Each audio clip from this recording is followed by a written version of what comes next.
What is tanween? Let's find out. Well, in previous videos we've covered the Arabic vowels, right? We've covered that there's three vowels. There's a fatha, there's a dhamma, and there's a kasra. Let's make that a bit neater. So fatha makes a sound, dhamma makes a u sound, and kasra makes a e sound, right? Okay, now sometimes these vowel or harakat as they're known can come in a different form. They can come like this. The fatha might sometimes have two fathas. There might be two fathas sometimes. Dhamma might sometimes have another dhamma on it, and kasra might sometimes have another kasra on it. This is called tanween. So fatha, instead of making a sound, if there's two of it, it will make a an sound. An, sort of like a an sound instead of just a sound. Likewise, if there are two dhammas, instead of making a u sound, it will make a un sound. Un, like a un.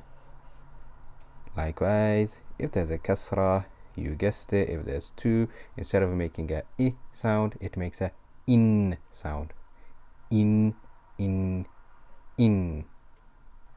Of course, it's no lesson if we don't look at some examples, right? Let's just take some random letters. We'll take a wow, we'll take a dad, we'll take a qaf, and we'll take a meme. Now, if we wanted to add two dhammas to this wow, like this, it will make a one sound. Say one. If we wanted to add two dhammas to this dad, like so, it will make a dun sound. Dun. Qaf with two dhammas will make a qun sound. Remember, simply by adding two dhammas, it just makes a un sound. So qun. Meme, you guessed it. Mun. So what about if we add two kasras? Let's take a look. Instead of making a I sound, it will make a in sound, right? So win. Dad will be din. And yep, you guessed it. Qaf is qin. And meme is min. Same for any letter. Kaf, it will be kun or kin. Fa will be fun or fin. Likewise, I don't know, ain will be un or in. All letters same. Two dhammas makes a un sound, two kasras makes a in sound. Now, you may be wondering, what about the fatha? Don't worry, not forgotten.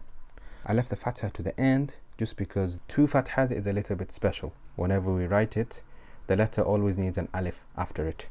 So wow with two fathas will be like this. But still the sound, as you know, is the same. It will make an sound. So one. So wow with two fathas makes a one sound. And yep, you guessed it, dad will follow with the alif after it. Two fathas. Bon. Qaf, you're getting it. Qaf has the alif after it. Two fathas. Qon. Meme, alif after it. Two fathas. Men. So we've covered if a letter has two fathas or two dhammas or two kasras on it, this is called tanween. If a letter has two dhammas on it, instead of making a u sound, it will make a un sound. If a letter has got two kasras on it, instead of making a I sound, it will make a in sound. And if a letter has two fathas, instead of making a sound, it will make a an sound. So wun, win, wan. These rules, the two dhammas, two kasras, two fathas, and the sound that they make apply to all letters. So if we were to take the letter ba, for example, with two dhammas it will be bun, with two fathas it will be ban, and with two kasras it will be bin. If we were to take the letter tha, with two fathas it will be than, with two kasras it will be thin, and with two dhammas, you guessed it, it will be thun. That's it from me. I hope you've taken some benefit from this video. Please don't forget to like, comment and subscribe, and to check out our other videos too. But that's it from me. Take care and I'll see you on the other side inshallah. Ma'as salama.